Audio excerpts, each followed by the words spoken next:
News. ముఖ్యమంత్రి రేవంత్ రెడ్డి సుదీర్ఘ సమీక్ష చేసినా వార్నింగ్ ఇచ్చినా పౌర సరఫరాల అధికారులు మారలేదు.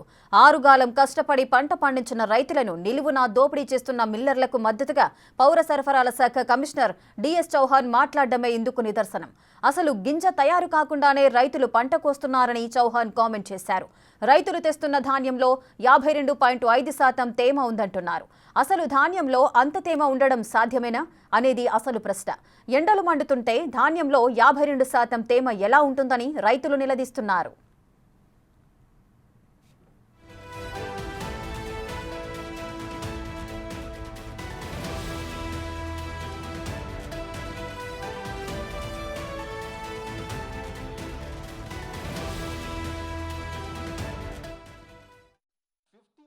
మాయిశ్చర్కి 50% మాయిశ్చర్ అంటే దాంట్లో వారంలో ఆరిపోయిన తర్వాత 100 kg మీరు ఉంటే ఎంత ఉండిపోతుంది paddy? How can one expect MSP for the paddy with 50% moisture? So అక్కడ కొద్దిగా సిస్టమేటిక్ ప్రాబ్లం ఉంది, కొద్దిగా మనం అవేర్నెస్ చేస్తున్నాము. హార్వెస్టింగ్ మషీన్ మేము అంతకుముందు యాక్చువల్గా మేము ఎక్స్ప్లెయిన్ చేసాము. హార్వెస్టింగ్కి కానీ ఫ్రూట్కి కానీ ఒక పండించడానికి ఒక సమయం ఉంటుంది. దానికంటే ముందు క్రితమే మీరు దాన్ని కట్ చేస్తే it is not formed, it is not properly formed. ఆ పత్తి ఫార్మ్ అయ్యే ముందే మీరు కట్ చేసుకొని తీసుకువస్తే దానికి ఎట్లా రేటు వస్తాయి? సో ఇక్కడ కొంత సమస్య ఏంటి అంటే హార్వెస్టర్ కొన్ని ఉన్నాయి. ఇప్పుడు మీరు బుక్ చేశారు, ముందరికి యాక్చువల్గా మీ క్రాప్ పండుతుంది 1 వీక్ తర్వాత, కానీ 1 వీక్ తర్వాత ఖాళీ ఉండదు, ఇప్పుడే వచ్చి ఇచ్చేస్తాం. అది కొద్దిగా నాలెడ్జ్ లేకపోవడం వల్ల. సో మీ అందరికీ సహాయ సహకారం దాంట్లోనే కావాలా. పౌర సరఫరాల శాఖ కమిషనర్ డిఎస్ చౌహాన్ మిల్లర్లతో ములాఖత్ అయ్యారా? అందుకే ఆయన మిల్లర్లకు అనుకూలంగా మాట్లాడుతున్నారా? ఆయన మాటలు విన్న తర్వాత ఇవే అనుమానాలు వినిపిస్తున్నాయి. ఎట్టి పరిస్థితుల్లోనూ ఎంఎస్పీ కన్నా తక్కువకు కొనకూడదని చట్టం చెబుతోంది. తేమ ఎక్కువ ఉన్నప్పుడు ధాన్యం కొనమని చెప్పొచ్చు కదా, ఆరబెట్టిన తర్వాతే ఆ ధాన్యం కొంటామని చెప్పకుండా ధర తగ్గించి ఎందుకు కొంటున్నారు? మిల్లర్లు, ట్రేడర్లు ధర తగ్గించి ధాన్యం కొంటున్నా మార్కెట్ యార్డ్ సిబ్బంది ఎందుకు అడ్డుకోవడం లేదు అనే ప్రశ్నలు వినిపిస్తున్నాయి. ధాన్యం కొనమంటే మామిడికాయ కథలు చెబుతున్నారంటూ చౌహాన్పై విమర్శలొస్తున్నాయి.